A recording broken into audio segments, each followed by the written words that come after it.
విజయవాడలో ఎంతో అనుభవం ఉండి న్యాయవాద వృత్తిలో చాలా సీనియర్లు విజయవాడలో. అంటే రంగా గారి టైంలో కూడా ఆయన కేసులు వాదించి బార్ అసోసియేషన్ అధ్యక్షులుగా ఉన్న మన కొమ్మినేని భావనారాయణ గారి గురించి ఇప్పుడు చాలామంది తెలియాలి. ఎందుకంటే న్యాయవాదులు అందరూ ఉంటారు, చాలామంది ఉన్నారు, కొన్ని వేల మంది ఉన్నారు విజయవాడలో.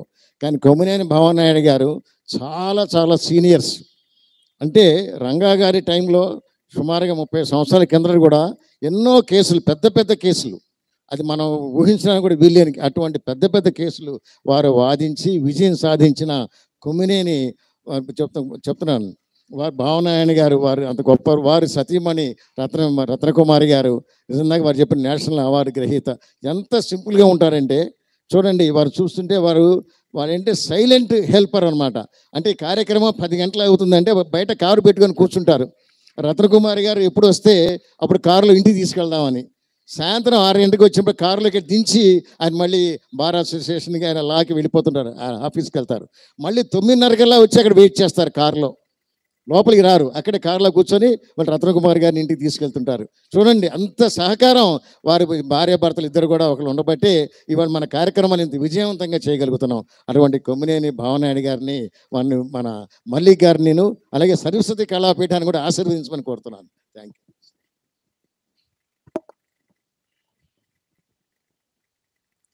ఈరోజు శుభదినం. ఇంతమంది మహామహులు విజయవాడ మన ఆంధ్రప్రదేశ్ రాజధాని, అలానే తెలంగాణ రాష్ట్ర రాజధాని హైదరాబాద్ నగరం నుంచి మహామహులు ప్రముఖులు హాజరై ఈరోజు మల్లిక్ గారికి సన్మాన సభలో పాల్గొనడం అనేది చాలా హర్షణీయమైనటువంటి అంశం. ఇక రెండవది, మన ఎదురుగా ఇప్పుడే సన్మానించబడినటువంటి మల్లిక్ గారు కూర్చొని ఉన్నారు, మీ అందరూ చూస్తూనే ఉన్నారు. ఆయన బుద్ధ భగవానుడిలాగా మనకి కనిపిస్తున్నాడు. అసలు అలాంటి వ్యక్తిని, ఎంత ఎదిగినా ఒదిగి ఉండే మనస్తత్వం ఉన్నటువంటి ఒక మహిమాన్వితుడిని నా సోదరి రోజా ప్రసన్నత గారు అసలు ఆమె మస్తిష్కంలోకి ఆయన్ని సన్మానించాలనేటటువంటి ఆలోచన రావడం, అలానే దాన్ని దిగ్విజయంగా ఈ రోజున నిర్వహించడం అనేది చాలా హర్షణీయమైనటువంటి విషయం. అంతేకాకుండా ఏ విధమైనటువంటి రాజకీయాలకు మరొక దానికి ప్రమేయం లేకుండా ఇంతమంది ఒక ఉన్నతమైనటువంటి స్థానాల్లో సమాజంలో ఉన్నటువంటి వ్యక్తులు ఈ రోజున ఇక్కడ హాజరవటం అనేది చాలా విశేషంతో కూడినటువంటి అంశం అని చెప్పి మరొకసారి మనకి తెలియచేస్తూ, నా సోదరి రోజా ప్రసన్నత ఒక డయాస్ని ఆక్రమించిందంటే డయాస్లో ఉన్న ప్రతి అణువుని వణికిస్తుంది, శాసిస్తుంది.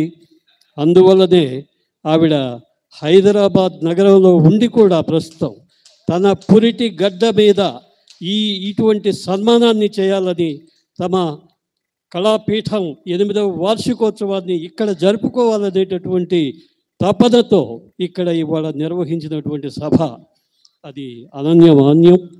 మనందరం కూడా హర్షించదగినటువంటి విషయం. ఈ రోజున ఇటువంటి మంచి ప్రదర్శనను తిలకించేందుకు ఇంతమంది ఆహుతులు విచ్చేసినందుకు కూడా నాకు చాలా గర్వంగా ఉంది.